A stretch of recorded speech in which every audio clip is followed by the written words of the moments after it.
جوانی میں انسان باپ کو شک کی نگاہ سے دیکھتا رہتا ہے، جیسے باپ کو ہمارے مسائل، تکلیفوں یا ضرورتوں کا احساس ہی نہیں۔ یہ نئے دور کے تقاضوں کو نہیں سمجھتا۔ کبھی کبھی ہم اپنے باپ کا موازنہ بھی کرنا شروع کر دیتے ہیں۔ اتنی محنت ہمارے باپ نے کی ہوتی، بچت کی ہوتی، کچھ بنایا ہوتا تو آج ہم بھی فلاں کی طرح عالیشان گھر گاڑی میں گھوم رہے ہوتے۔ کہاں ہو، کب آؤگے، زیادہ دیر نہ کرنا، جیسے سوالات انتہائی فضول اور فالتو سے لگتے ہیں۔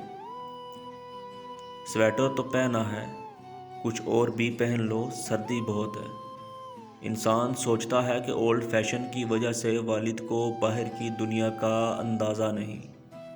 اکثر اولادیں اپنے باپ کو ایک ہی معیار پر رکھتی ہیں۔ گھر، گاڑی، پلاٹ، بینک بیلنس، کاروبار اور اپنی ناکامیوں کو باپ کے کھاتے میں ڈال کر خود سرخرو ہو جاتے ہیں۔ ہمارے پاس بھی کچھ ہوتا تو اچھے اسکول میں پڑھتے، کاروبار کرتے۔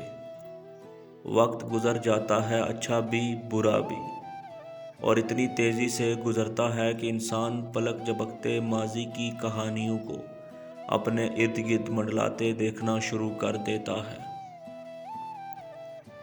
جوانی، پڑھائی، نوکری، شادی، اولاد اور پھر وہی اسٹیج، وہی کردار جو نبھاتے ہوئے ہر لمحہ اپنے باپ کا چہرہ آنکھوں کے سامنے آ کر باپ کی ہر سوچ، احساس، فکر، پریشانی، شرمندگی اور اذیت کو ہم پر کھول کے رکھ دیتا ہے۔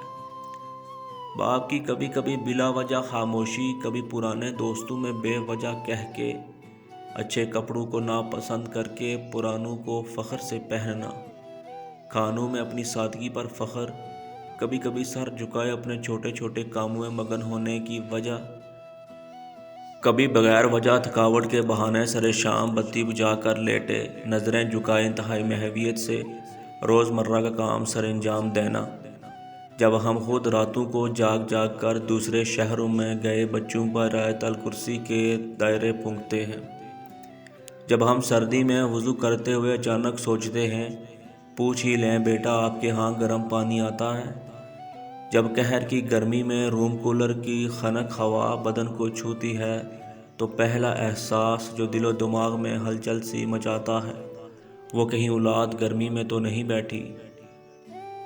جوان اولاد کے مستقبل، شادیوں کی فکر، ہزار تانے بانے جوڑتا باپ تک ہار کر اللہ اور اس کی پاک کلام میں پناہ ڈھونڈتا ہے، تب یاد آتا ہے ہمارا باپ بھی ایک ایک حرف، ایک ایک آیت پر رک رک کر بچوں کی سلامتی، خوشی، بہتر مستقبل کی دعائیں ہی کرتا ہوگا۔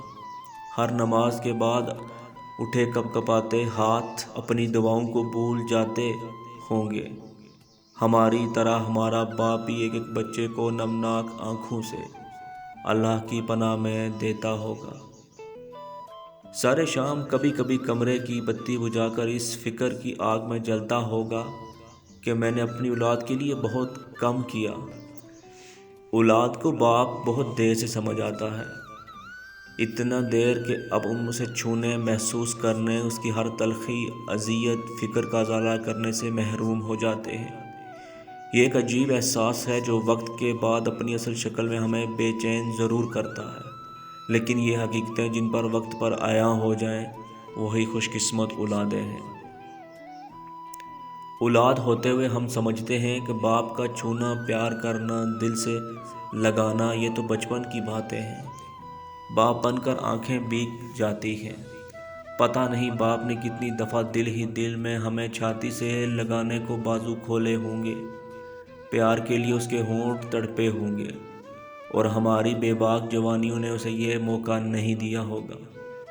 ہم جیسے درمیانے طبقے کے سفید پوش لوگوں کو ہر خواہش، ہر دعا، ہر تمنا اولاد سے شروع ہو کر اولاد پر ختم ہو جاتی ہے، لیکن کم ہی باپ ہوں گے جو یہ احساس اپنی اولاد کو اپنی زندگی میں دلا سکے ہوں۔